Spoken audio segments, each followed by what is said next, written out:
Right, first, can you tell me about your outfit? All right, so this sweater, I just felt like today, I just wanted to pop out today. I felt real good today, so I went in my closet. Actually, I was gonna wear some white Air Forces, not my Hello Kitty Crocs, because I had the light blue jeans, and then I had this sweater. I don't know, I just felt good today. Someone just told me to dress up. Just dress up, just be different. Does it feel good to be able to just leave your own house and just come fight and not have to fly somewhere and go through the whole hotel process? Oh, it's so like easy. You know what I mean? It lets you just sit there, be relaxed, get your thoughts together. So it's a lot easier fighting, in Vegas since it's my home now. So fighting at home is a little bit easier. Can you just talk to me about how you feel about your performance overall today? I don't like it.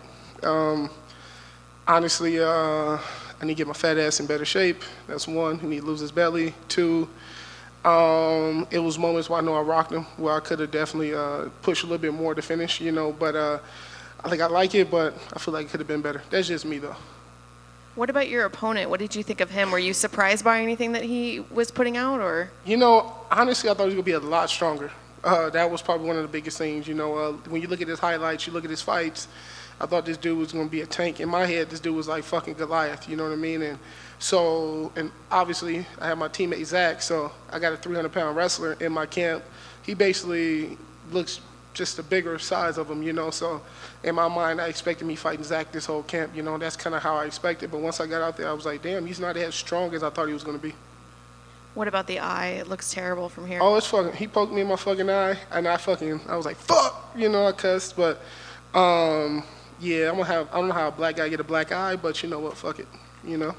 If that had happened earlier in the fight, do you think it would have affected you more? I know there was only like 40 seconds left, but could you have fought a whole 3 rounds with your eye like it is now? Yeah, I could have. It came back. My vision came back quick. It was just that initial. I felt it go in, and then I couldn't see, but then eventually, like, it just came back super fast. So, luckily, and I know that fucking doctor. That doctor likes canceling everything. So I was just like, hey, yo, bro, yeah, we're good. And he's like, you sure? I was like, yeah, bro, we're good. Like, I already know him. He like canceling shit. So fuck that. Like, hey, bro, it's 50 seconds. Hell no. So what's next for you? When would you like to get back in there? Do you have a location or a date in mind? Honestly, right now, it's just about growing. Like I said from the beginning when I first signed, top 15 or it don't matter. You know what I mean? Whatever gets me in that title, to that top 15. So I want to be back around June. I think June will be a good time. Summertime, my mom's birthday, have some extra cash. Kind of splurge on her. So, definitely go back to the gym, lean up, train some more, and then figure out the rest. Really. Thank you. What's your thoughts on, you talked a little bit about the Apex being close. A lot of people tend to kind of crap on the Apex because they think the energy is not so great. What does it feel like for you going out there? Apex seems to be like a lucky charm for you. You win when you come to the Apex. What will you think about when you walk out there? Do you enjoy the environment? Do you enjoy fighting in the Apex? It's funny. I'm going to be honest with you. This is my 25th fight from amateur and pro, and I felt, for the first time, honestly, I felt comfortable in there. I felt clear. I felt... I was able to think, which was kind of a little bit different. Usually I'd be cloudy, I second guess myself, but honestly, this time I just felt more clear, when I was out there. So, and plus, I'm undefeated in the Apex, so you know what? Keep me in Apex, we'll keep getting these wins, and fuck it, I'll make it to the top 15 that way then. How do you feel about your striking? It looked like as you warmed up a little bit and as the round started going, it looked like your hands were flowing a little bit better and you're hitting a little bit better. How do you feel about your striking tonight? Honestly, I just wanted more blood. I was like, let's hit him on the nose. We want more blood, and then, I got to switch it up. I tried to throw the push kicks in there, tried to throw the low kicks, because I seen he was heavy on his leg. But honestly, I just wanted more blood, more blood. That's all I was looking at as the fight kept going. I was like, I just want more blood, and then I look at my fight shorts now, and they're fucking bloody. So I take that back. And I know, last one for me. I know you said you want to kind of come in there. You were cracking on your weight a little bit. You did weigh in 265 and a half, I believe. So you thinking the goal for the next time, you want to try to come in a little bit lighter? Yeah, let's try like 250. You know what I mean? Let's get down, walk around 250, 255 and see how that goes. I feel like I finally feel strong enough for the heavyweight weight class, but now let's just start to look like an athlete. Is that you think that's going to be a big change, or is that just cutting out some things when it comes closer to fight week? Yeah, no, it's going to be a big change. I'm going to have to change my whole lifestyle for this, and obviously I'm a party tonight. Everybody, Palominos, 10 p.m. Okay. I'm letting you guys know. You guys are welcome. I don't want to hear no bullshit. you know. But fuck, you know, I'm gonna get done with tonight, and then me and my coaches and my nutritionist Don at PI, we talked about this all week. You know, she definitely want to get me leaner, and then you got my Muay Thai coach back there, Trauma. You know, he's been talking shit all week too. So you know what I mean. So I mean, let's get some abs or something. You know, let's whatever we got to do. Awesome. Congrats on the win. I look forward to seeing the maps next time. Thank you, guys. Jamal, over here, back here. Congratulations on the win. First 3 UFC fights in the books. What are your biggest takeaways so far from your early career? Believe in yourself. That's probably the biggest thing. You know, believe in yourself. You know, and just keep working. You know, don't get caught up in the moment. You know what I mean? Like, you know, like I said, I'm coming off 2 contender series, and then I come off my debut on the main card, you know, and then you lose in London, and then they put you on the first card, and they expect you to lose. You know, no one fucking thought I was going to beat Peterson but me and my team. So just that quick that this whole sport can turn on you, you know, but just stay focused. You know, just keep working, stay positive, and just believe in yourself. You know, that's one thing I think that was a big difference in this camp was that I really believed in myself more than like ever, you know, coming into a fight. I was just like, you know what, whatever fucking happens, you just fight you. You know what I mean? And whatever fuck happens, happens. You know what I mean? But you just fight you. Congratulations. Thank you, man. Jamal, do you think the win was enough to get you a new photo from the UFC? Man, look, fuck this, man. Listen, I came in here this fight week. That's how I know. I ain't gonna say you guys, all right? I'm not talking about you guys. But when I say this, it's a general thing. You motherfuckers expected me to lose to Thomas Peterson, all right? So I know that, and I know some of you motherfuckers looking at me and be like, fuck, he won, and I fucked up your odds and shit. Fuck you. But honestly, I came into this fight week, was like, oh, I'm gonna get my new picture, got my hair done, got cleaned up and shit, and then I ain't get no pictures, you know? So I was like, oh, you motherfuckers just want me to be done already. Like, fuck that, I'm staying in the UFC. Like, it's cool over here, I like the free shit. I know, you know, you just got out of there. You didn't love your performance necessarily, but what does this mean? After all you've been through, what does this win mean to you right now at this point in your career? You know, I'm proud of myself.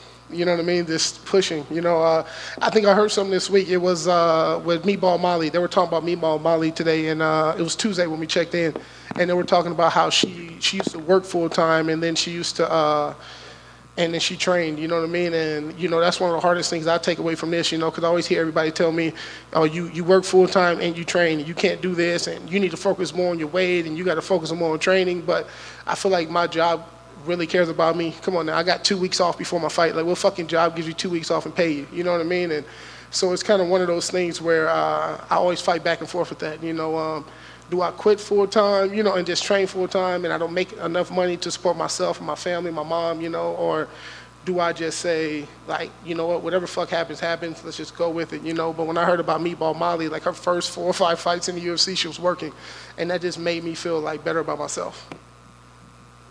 Second round, he had your leg up in the air. You kind of were able to work out of that, pretty flexible in that spot. Hey, you didn't think this big dude can be flexible, huh? You saw that shit, huh? Well, the first round, though, what was? How would you describe that escape when you went back to your back? The first time, I wasn't used to. I would say it sucks because I did grow up wrestling, but I'm used to people doing 1 or 2 moves, maybe 3, and they're done. Where this guy did the 4th one and got me down. So this time I was about to give him my back. That second time I was like, nah, fuck that. That's what he wants me to do.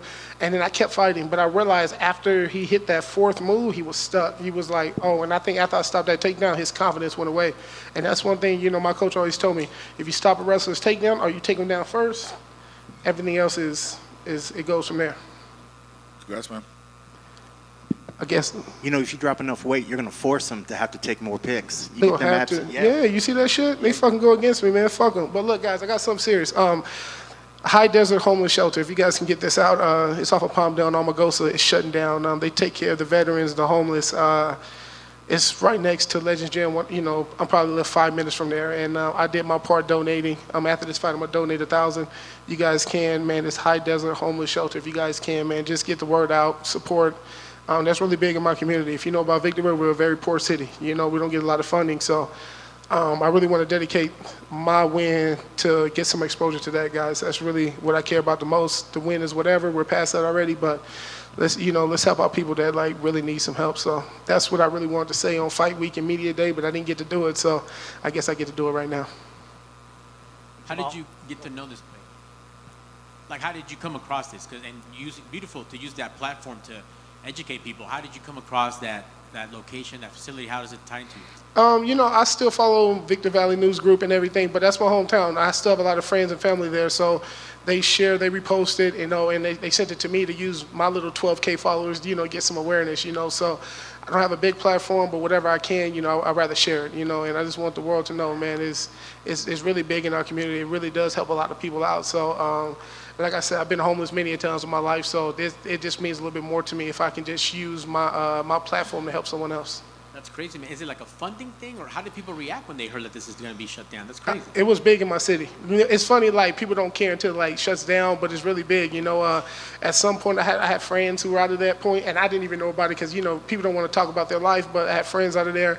I've done a lot of community work back home because of that. So to see that and to see that it's closing down, it kind of broke my heart. You know, it was just like, damn, man, that's my city. I'm in Vegas now, but that's still home for me. I appreciate it, man. Thanks for letting us know. Congrats on the win. Thank you. Jamal, one quick question for me. Jumping off of what Armando was just saying there, for you, how do, not only in your life, but as a man, how have you learned from those situations? You learn a lot through your situations, man. You have no other choice. You know, if you're like me, you never had no chance to turn around and run. You know, it was me. I had to face the world at a young age, you know. So at 17 years old, man, I'm living out of Joe Daddy Stevenson's house. You know, and so I had to learn at a very young age to be a man, you know. So I still have a lot of work to do. I still get scared. I still have fears. I still have all this shit. But, you know, you just face it, you know, and I don't get to turn around. You know, I don't get to quit and say, this is it. Someone's going to take care of me or someone's going to feel bad for me, man. Nobody felt bad for me. I just have to work, you know. So win or lose or good things or bad things, I just work, you know, and I just pray for the best. That's honestly the only thing I've done, and I guess I prayed enough and I got here, you know. I was just thinking about it today before I walked out, you know, my name and everything. I saw Las Vegas UFC, and I was like, damn, I came a long way from fighting in someone's fucking barn and fighting out of Victorville, California, you know. So it's crazy to me, but you know what it is. You just work, man. You just keep working, you don't give up. And to the kids and people and adults out there that's going through problems, you just got to keep fighting for something. You know, find something that's worth fighting for, and you just go for it, no matter how bad it scares you. That's an incredible story. Congrats on the win. Thank you, guys. And if all you guys went against me, fuck you. If you went for me, I appreciate you. I don't give a fuck if you guys are my friends or not, but you know what? Do not count me out, because if you knew my fucking full story, it's a blessing to be here. But other than that, guys, you guys have a good fucking day. I wish you guys the best. If I see you guys at the after party, I see you at the after party. If not, man, God bless, take care, hug your family, your kids, all that shit, and I'll see you guys in a couple months.